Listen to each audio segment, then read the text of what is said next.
Hi everyone, welcome to the Whiteleyverse with me, Connor Whiteley, for another daily story with a chapter from one of my novellas. Before I start today's chapter, please remember to like, comment and subscribe to the channel so you don't miss any new content, and the engagement really helps the Whiteleyverse with the YouTube algorithm. Also, if you want to buy this book and any of my other fiction, then they're all available from all major ebook retailers. You can order the paperback and hardback copies from Amazon, your local bookstore and local library if you requested. Also, if you want the AI generated audiobook, then you can get it from selected audiobook platforms and library systems like Kobo, Spotify, Barnes & Noble, Google Play, Baker & Taylor, Biblioteca and Overdrive. Now, here's today's chapter. I hope you enjoyed as much as I did writing it. Chapter 1. No one can really resist the power of Hell's Place. Once it chooses you as a victim or killer or innocent, there is no escaping your fate. What absolute rubbish, mate. Johnathan Tuff put down his ice-cold pint on their wobbly wooden table and rolled his eyes at what his two best friends, Edward and Lewis, in the entire world could possibly be debating, more like arguing, about now. He had only left them 2 minutes ago to grab a fresh pint from the very cute woman at the bar, and now they were debating something. Johnathan sat down on the uncomfortably hard wooden seats. He supposed it was meant to have curves in the wood to help cradle his ass a little more, but the curves had been carved completely wrong. The seat felt like it was stabbing and trying to kill his ass.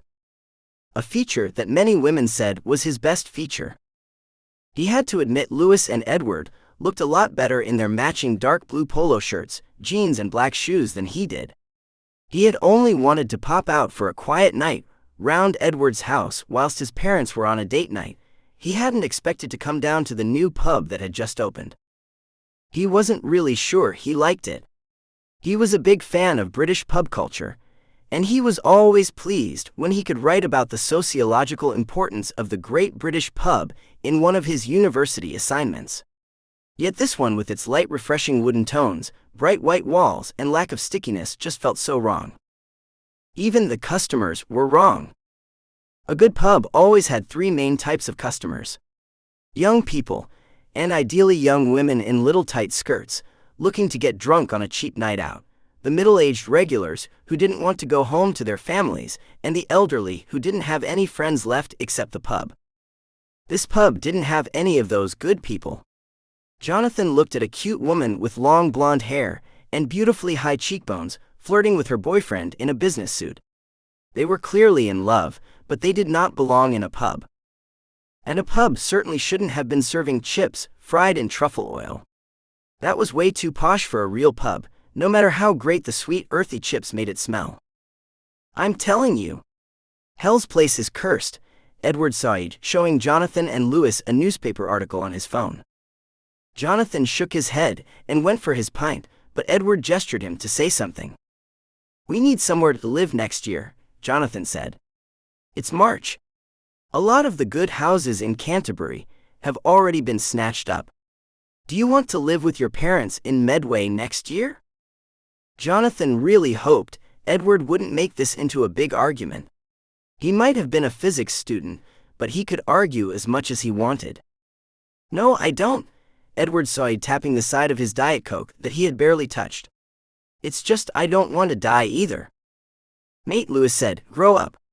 Hell's Place is not haunted, and people certainly don't go missing, get murdered and disappear. Edward tapped back to the phone screen. Johnathan laughed and took a wonderfully refreshing sip of his ice-cold pint. As much as he hated the damn pub for being a fake with its earthy, expensive, posh food, at least they could pour a good pint. He just couldn't understand why Edward was being so silly about Hell's Place. Sure, everyone at Kent University had heard about the rumors of friends and coursemates disappearing or being murdered if they lived in Hell's Place.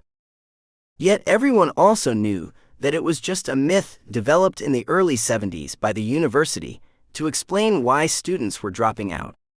It wasn't because of their awful teaching in the 70s, it was because of the so-called murders in Hell's Place. It was rubbish, of course, but clearly the myth continues to be stronger than ever. Why don't we just live on campus again? Edward asked. You lived with your parents a 40-minute drive away, mate, Lewis said whilst trying to get the attention of a young woman with long brown hair who had just walked in. Edward kicked him. Yeah, and I would prefer living with my parents than Hell's Place. You two lived on campus, what's wrong with that? Johnathan took another sip of his refreshing pint.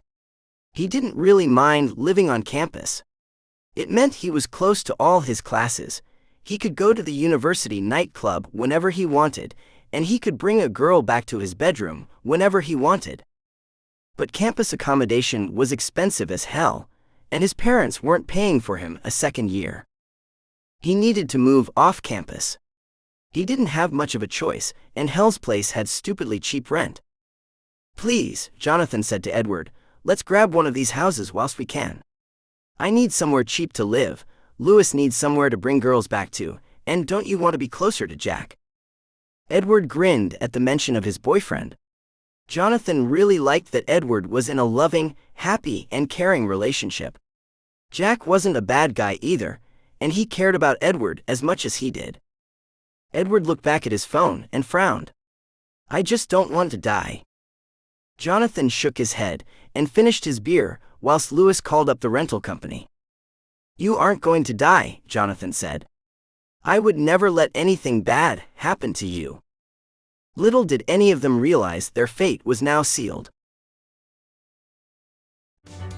Welcome back everyone, it's me again, Connor Whiteley. So I really hope that you enjoyed today's story, because I flat out love writing, creating stories and sharing them with you.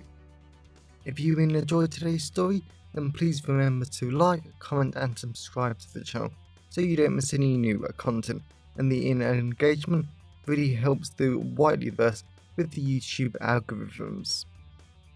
And if you want to buy this short story or any of my other fiction, then they're available from all major ebook retailers, and you can get them from your local library if you requested, and you can order the paperback copies from Amazon, your local bookstore or local library if you request it. Lastly, if you want to support the channel on a one-off basis, then you can now buy me a coffee at buymeacoffee.com/Connor Whiteley. Also, if you know anyone who would enjoy today's story, then please share it with them. I'm always really grateful when you wonderful people help us spread the word about the channel. So, thanks for watching the Whiteleyverse, and I'll see you again soon. Have a great day, everyone.